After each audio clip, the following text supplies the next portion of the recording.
stick with football on the SportsMax zone.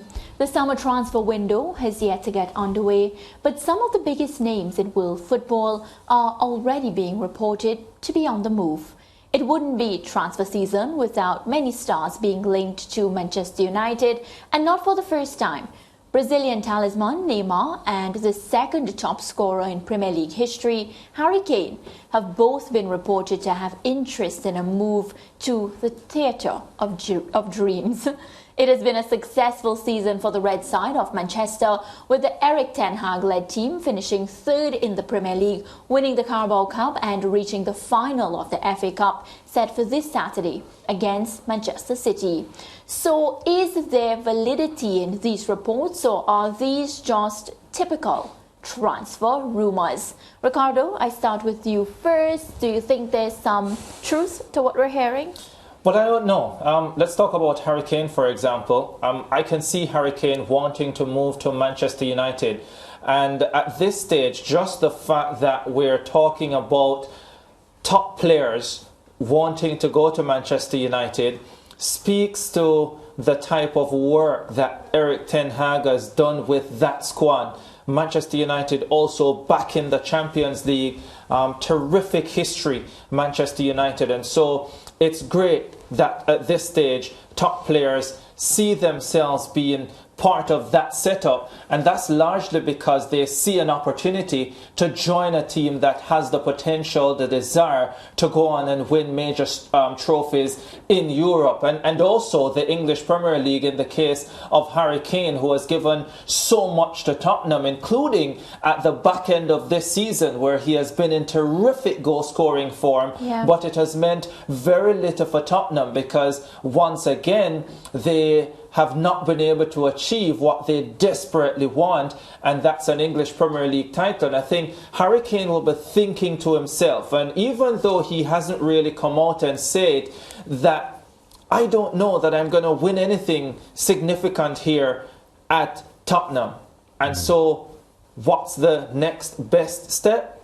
Maybe Manchester United, based on everything that is happening there. As far as Neymar is concerned, I'll just leave that one for Lance. Yeah, and wait, Lance, Harry Kane, before you go to Neymar, because I know you probably have a lot to say, or maybe you'll be like Ricardo and leave it for me. But Harry Kane, 30 goals, 38 appearances, you know, he is the dream striker. Once you have a Harry Kane in your team, you know you're going to get at least 20 goals, and I'm just saying bare minimum 20. Is he the missing piece that Manchester United needs with this setup that they have to win an EPL title? Well, to be quite honest with you, based on Manchester City's current trajectory, I don't see any team logically toppling them at the moment. What I would say, though, that is Harry Kane would benefit any team that he goes in. Any top-flight team in the English Premier League would benefit from Harry Kane being there because he's a natural goal scorer. And I could see him succeeding at Manchester United and lifting Manchester United. I can see Harry Kane being at Manchester United, benefiting Manchester United, making them a better team than they are now. So I would think if I was in Ten Hag's position, I would go for Harry Kane. I know that he has been at the top for a long time now, and maybe this is the point of his career that he may start to decline a bit. So a move from Tottenham, to me, may be a little bit belated, because Tottenham, I think anyone with, no matter how big your tolerance level is, you're going to give up on Tottenham. Yeah, and because it's been 60 years that they haven't won the top flight in England, and I think Kane has given them a lot without success. He's not showing any signs of decline, though, Lance. But his game has changed. His game has changed. He's not the as you would expect at 29 years old. Which, to his credit, I'm actually supporting the point that you're making. I could understand why his game would change. You're carrying a team on your back. You're not winning any titles.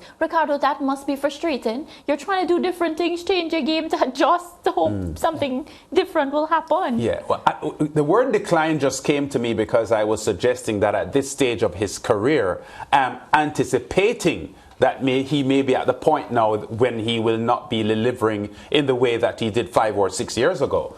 But I think he still has a few good years left in him, and I think leaving Tottenham would be a good move for him. The Neymar situation, I'm not sure. Neymar had a disappointing run at the World Cup with Brazil. They were favourites to win and they didn't win. I don't think he's been enjoying his PSG campaign in recent years. I can't see Neymar at Manchester United, to be honest. But I also wonder how he would get along with Eric Ten Hag as manager, knowing how strong a manager Eric Ten Hag is. And we saw the issues he had with Cristiano Ronaldo. We've seen how he's treated some of the other players. He left Rashford out of the squad for a game when Rashford was in fabulous goal scoring form because he had apparently woken up late and missed team meeting or the bus or whatever the case may be. So he's all about discipline, clearly, regardless of whatever quality you have. And I just don't know if Neymar will fit into that type of system, but who knows? But I'm not convinced on this Neymar wanting to come to Manchester United. And team, Neymar misses a lot of this season based on injury. And I don't think Ten Hag would... Okay, so to get these players would be a lot of money. If I had to choose and I was Eric Ten Hag, between Harry Kane and Neymar, it's a no-brainer. I'm going for Harry Kane because I know I'm going to get a full season from him. I'm going to get a lot of goals. With Neymar, it appears as if, you know, it's a hit or miss with him. And Neymar has spoken in the last couple of years about thinking about retirement. Not that he's retiring now, but he has hinted that he's beginning to think in that direction. And because we'd have to say, I think his best years are behind him, I don't think he's the most disciplined player. So I think I agree with Ricardo's point that I don't know that the chemistry between a Ten Hag leadership style matches what Neymar has to offer. Maybe that's what he needs. Well, maybe. To get the best from him. Would he conform? Would he conform? Maybe 6 years ago. All right, well, Kane and Neymar, they aren't the only blockbuster names rumoured to be on the move, as apparently Barcelona are eyeing a potential homecoming for their greatest ever player, Lionel Messi. Messi has been out of favour at his current club, Paris Saint-Germain, for several weeks and a departure seems imminent. But will that departure route lead to the Camp Nou? Does this move even make sense for Barcelona? Team, we all know the manner in which Lionel Messi left Barcelona. He was, and I can't say he left, he was forced out of Barcelona. Barcelona, they've won La Liga without him this year, thankfully. You see Lionel Messi realistically going back, or is it a case where, you know, it comes full circle, Lionel Messi takes like a drastic, massive pay cut and just comes back home to say, I ended my career at my boyhood club? So I'm looking at this from a financial standpoint, right? So based on the reports, Barcelona at this stage have a wage bill of 530 million euros. They need to cut that by at least 177 million euros. And I'm trying to figure out where in that financial situation they will find the money to get Lionel Messi back to Barcelona. From a Lionel Messi specific standpoint, he stands to earn massively if he decides to go to Saudi Arabia, for example, where I gather he's been offered something like 350 million to play just one season. He stands to earn big bucks as well if he goes to Inter Miami in the MLS. So he has fabulous options. In fact, his options could probably help Barcelona out of their financial issues. But I just don't know. I can't see it happening right now, to be honest. Well, the only thing that supports that possibility, or not necessarily the only thing, but one of the main things that would support it, is Xavi's determination to have him. Xavi repeated this week that he badly wants Messi back because he thinks Messi would make Barcelona better. He's the coach, and it depends on how much influence he has in that decision-making process, because if Xavi badly wants Messi and has publicly said it, I don't think we can rule out that possibility. Another move that we're looking at is the Karim Benzema move from Real Madrid to play in Saudi Arabia, where Cristiano Ronaldo is. Benzema is 35 years old now, and maybe, you know, looking to just experience some more cash toward the back end of his season.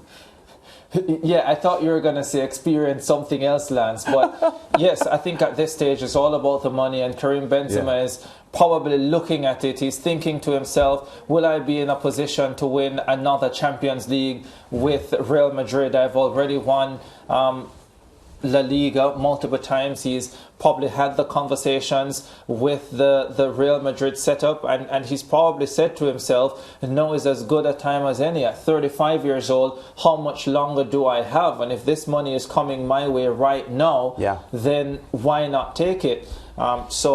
Yeah. Well, team, earlier this morning I was listening to a podcast with Michael Antonio and a host and whatnot. And what I will say is the players, they were basically saying that once it's transfer window time and transfer time, they hear so many rumors, and half of the things that come to the forefront, they have no clue about, their agents have no clue about, and they try to stay off of Twitter and whatnot, because most of the things that they see are far from the truth, and this came from the players' mouths. So what I will say is there will be a lot of discussion, a lot of excitement as we get ready, but we'll sit and we'll wait. I would also say sometimes the players just don't know. Yeah. Because their agents will, and what you must realize as well is that quite often agents will push these stories so they can get what they want elsewhere. Yes.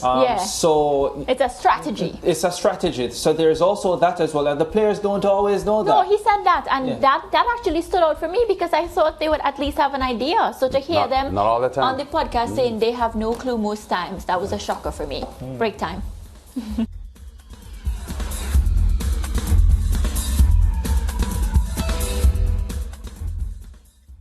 Stay with SportsMax on YouTube and follow us on all social pages for updates, news, and entertainment.